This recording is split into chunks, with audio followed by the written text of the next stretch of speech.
You're watching TVC Breakfast. The last is yet to be heard over the controversy trailing the Paris Club refunds.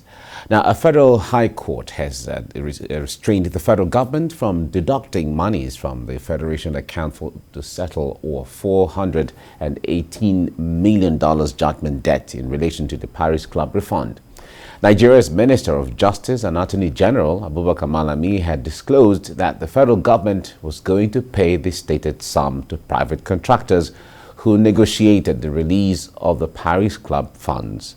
At the Nigerian Governors Forum, who took the matter to court, accused MrMalami of working against public interest. And the governors say that the Attorney General, who is a public officer, is too eager to ensure that public funds are transferred to private individuals. MrMalami, on the other hand, accused the governors of working in bad faith. This is the crux of our discussion in the next couple of minutes. Joining me now is lawyer and social development advocate Jide Ologun. Jide, good morning. Good morning, Good Mike. to see you. Thank you. Great. And we also have joining us on Zoom, UK solicitor Olufemi Aina. Olufemi, good to see you this morning. Yes, thank you so much for having me. Good morning. All right. Now, Jide, let me start with you on this. As far as issues that have to do with signings and, contracts and all of that, in our own layman's view, all of those things should have been so clear and so straightforward that everybody understands what should be done and how it should be done and so on. Why is this issue so controversial? Because of the parties that are involved, because you need to ask some questions, contract between the federal government and the consultants, or between the local government and the consultants, or federal government acting on behalf of the local government. And that is where we are now. And of course, the contracts in question, I think they were put in place by the federal government, and the state and the local governments, they are coming up now to project public interest, which is of great interest to me, because I'm so impressed that public interest is coming to the front burner, which is the general welfare of the public that is so recognized and protected. And they are wondering, why should Malami be eager to ask for this refund for some consultants? And by the way, did we need consultants to handle the Paris Club refund? Because don't forget that the refund of the Paris Club debt in 2006 was our paying about $12 million to buy off $18 billion indebtedness, and that set Nigeria free at that point. And of course, today, our total indebtedness in the region of about 35 trillion naira. So the argument of the governors now is that you need to look at the poverty of the people. You need to look at the essence of the Paris Club refund, which is to develop the communities. I don't want to say the nation now, but by extension. And they are also arguing that we have a federating unit, that the state is not a slave to the federal government. And there are other issues. Don't forget that at the time, a telecoms organization was owing tax in arrears, and the Attorney General of the Federation wrote a letter to them to pay $2 billion. And people were wondering, is it within the purview of your authority? But I know that the appointment of the Attorney General is captured if you look at Section 150 and Section 195 of the Nigerian Constitution 1999 as amended. But questions people are asking now is that, are you carrying this too far? And again, don't forget that in the case of the Abacha loot, even though the government paid a Swiss lawyer to handle it, some local lawyers also got, I think, about $15 million for the same assignment. So there had been some controversies, but right now it's about the projection of the public interest, and I hope that that projection is with sincerity. Okay, well, the issue of public interest is there, but let's go back to, let's get to Olufemi Aina in the UK, who is joining us on Zoom. Now, Olufemi, make us understand, if before any work is done, we assume that the terms would have been clear that this is what we are supposed to do, This is at whatever point, this is what is supposed to be done. If a contract was signed that the consultants were originally supposed to be paid that amount of money, shouldn't that be clear enough for there not to be any controversy? Yes, I take your point, Mike, and I take Jide's point regarding the public interest element. But what you are trying to say, you are talking about contractual certainty. Exactly. And it is very important so as to avoid the situation we are in. But there is one important point which I would like your viewers to understand. Agreement is an agreement, even though it may well be a bad bargain. And if it's a bad bargain, the court cannot rewrite the agreement. In certain situations, the only thing the court can do is when you talk about rectification, just to bring the intention of the parties to light. Now, let me simplify it for ease of understanding. If you ask me to help you recover 100 pounds, 100 naira from Mr. A, and our agreement is that if I recover the 100 pounds, I'm going to take 40% of it. That's our agreement. Now, if I phone Mr. A that, look, this money you are owing Mike, can you pay? Otherwise, I'm going to go to court. And Mr. A turned around and said, look, lawyer, I don't want any court case. Can you give me your account number? I will send the money. I receive the money, I take my 40%, and I give you your 60%. No doubt, you will come to the office the next day and start an argument that, what did you do? You only phoned the man, and the man pay you. You did not even write a letter. You did not go to court. You did not do this. You did not do that. Look, when I was a trainee solicitor in England, one thing which is important is that they always warn us that when the money comes, argument will start. That is why there is the need for certainty. And Jide will agree with me. Even in a retainer, there must be certainty. That's why once the client leaves your office, you write them and say, this is what we agree, this and that. Now, you will now argue that, look, why are you taking 40% this and that? If you go to court, what will the court do in that situation? Now, the judge cannot rewrite the agreement. You will argue that I didn't do this work, I didn't do. The judge might just tell you that, look, that is your agreement with him, because it is called what is normally called contingency agreement. And the difficulty with this $480 million is that who are the people who signed this agreement? How come there is no clause there stating what all these consultants are going to do? And should it happen, you didn't do that, and the other people pay up, then the percentage is going to reduce from 20% to 5%. And the other thing, which is very disturbing, is that some of the contractors are even claiming money for granting an interview to some television stations. And if care is not taken, Nigerian masses are going to be suffering where some people are going to be smiling to the bank. And we need to avoid this situation. And regarding the position of the Attorney General, and that is the disturbing aspect, by making payment to those consultants, while the case is still in court and what have you, is trying to strengthen their position. Because there is this thing called affirmation. Because when they get to court, they are going to say, look, the Attorney General, who is the chief law officer of the Federation, has already affirmed the contract. And by making payment, the imputation is that you are saying there is nothing wrong with the contract, we can pay them, this is a valid contract.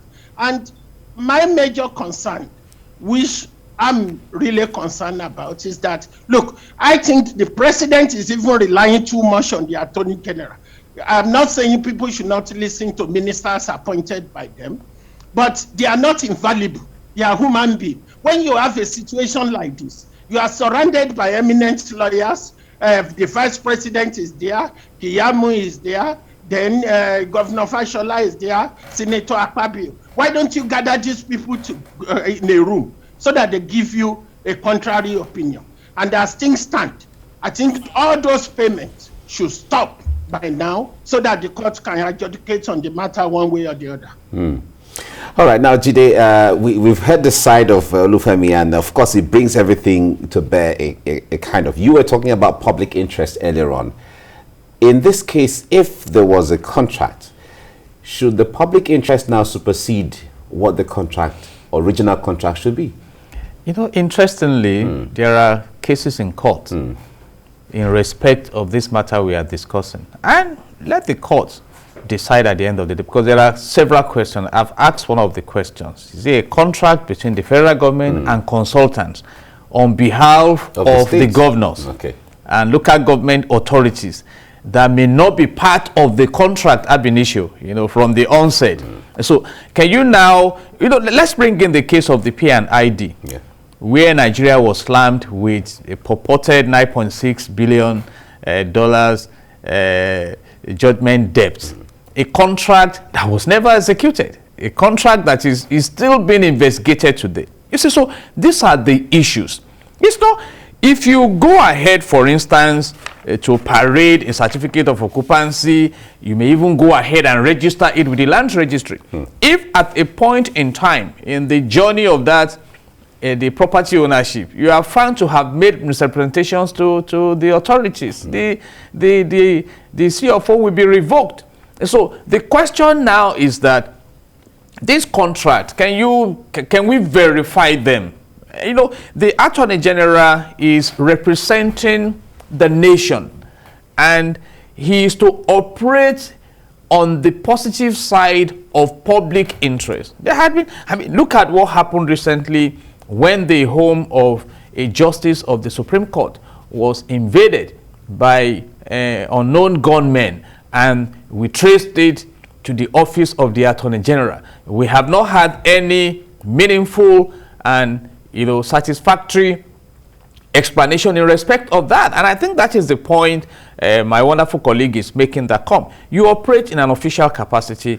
You should be there to protect the interest of the people. And like I mentioned earlier, right now, if you look at the poverty in the land, if you look at the infrastructural decay and the various challenges, we have $418 million. Mr. Mike, exchange that with the present 570 naira. That is a lot of money. Exactly. And that is a lot of money. And that's why the governors are saying this is a loophole. And by the way, this money will not be deducted from the account of the federal government. It should be deducted from the account of the state government. And already we have lean revenue, because for the purpose of content analysis, let's go back to history. When we decided to pay up the $18 billion indebtedness to the Paris Club, we paid 12 to buy up the 18 whatever. And that money was pulled from the revenue of the Federation. And some who should not have been part of paying that money, so okay, give us back our money. And part of the money has been given. And when this refund was being remitted to the states, it was to pay salaries, pensions, and take care of the people. And the big question you ask now, even on the side of those who are crying foul, that have you been able to justify engaging the refund for the purpose assigned? So there are issues, and basically, whether we like it or not, the challenges we have in this nation, we cannot cover them up anymore. So I believe, and I must commend the president, like my colleague mentioned, who at a point in time decided, oh, let's put a hold on this, because the Attorney General has persuaded the president at a point to go ahead with that deductions. And of course, here is a battle between the office of the Attorney General and 36 state governors, and they are powerful stakeholders. Right. So let's see where it goes. But it's bringing to the fore that the fundamental purpose of government, as enshrined in Section 14, subsection 2 of the Nigerian Constitution 1919, as amended, that says that the security and the welfare of the people shall be the primary purpose of government, is coming to the fore. Because if you ignore it, the failures will be too obvious. Right. And that is where we are now. Okay, let me bring Olufemi Aino here. This question is a questions from, let me say, the questions from the streets, the questions from the layman. This deduction, this amount of money we're talking about is legitimate, is original. Everybody knows that there is monies to be refunded to Nigeria and then the states. Did we need, or did Nigeria need consultants for this monies to be refunded or to be refunded back to the original owners, as the case may be? Please take us through that enlightenment so that we know. Maybe after you explain this one, nobody might ask this question anymore on the streets. Yes, thank you very much. But before I go to that question, let me just give a direct answer to your question to Jide, that where there's a conflict between the public interest and the private interest, what happens in such situation? Look, the position is this. Once there's a conflict between the public interest and the private interest, the public interest supersedes the private interest, because the private interest is the interest of an individual. And that is the point. Now, then you ask Jide whether it is possible for the court to take that public interest into account in invalidating this contract. Now, in a contractual situation, the only thing the court can do is that if the contract is against public policy, it is possible for the court to declare the contract as void. And the argument in court on the 5th of November, part of that argument was that this is a phony contract right from the beginning. Well, if it is possible that the court will void the contract. However, if there's an alternative whereby the contract becomes voidable, either because there's a duress, there is a threat and undue influence, that is a different scenario. But how the court will decide this, and we tell the matter is in court, but I have my own position, but let's leave that. Now, going back to your question, whether do we need all these consultants in the first instance? And that is $1 million question. And the best way we can answer that question, let us see the contract. And these consultants, are they experts in this sort of scenario? That is one thing. Number one, have they helped any country to recover any refund of this nature in the first instance? We need to ask that question. Number two, what is the big deal about this refund that you need a number of consultants? Why can't we use one? You see, there are a lot of disturbing questions that require an answer. And I understand the public feelings that, look, this looks like a paddy arrangement. Why do you need all these people? And if it is a case whereby, just a letter will do, why do you need about 6 or 7 people? And my major concern is that, are they experts in the field in the first instance? What are the legal works done that require somebody asking for $68 million as fees? What is the nature of the work done, which makes one lawyer to ask for 900 million as legal fees? You see, they did not even travel out of the country to Paris. So, when you look at everything in the run, you will see that, look, there's an elephant in the room, and the only person that can review that is the court. And that is why it is very important for this matter to be dealt with in a very punctilious way, not to get stuck somewhere. And also, I'm even concerned, if the debt, this is a disputed amount, then why are you making payment? It is not impossible for you to say, okay, these people are asking for 20% and what have you, based on the agreement. The other side, they are disputing the amount. Now, okay, what do you consider to be a reasonable amount that we should pay? If you turn around and say, okay, I think give them 5%, why not pay that 5% now? Then if you deduct the money, let the money be in court so that the judge will decide, or maybe there will be an agreement one way or the other. That is why I agree with those who are accusing the Honorable Attorney General of being in haste to pay these people. Now, once there's a multiple litigation here and there, what you need to do is to let the status quo remain so that the court can adjust. And why do we need to hire the consultant? one of the constant travel through so many states, getting all the governors to sign this agreement. Who are the Attorney General at that present time? Who advised the governor to sign the agreement? And then what are the relevant clauses in this agreement?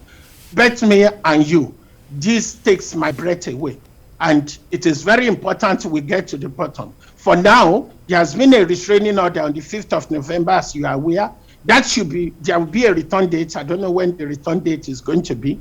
That needs to be expanded in a way so that it will include a freezing order. For those who have been paid, they should not touch the money until we resolve this matter. That is the public interest, and that is the way to go.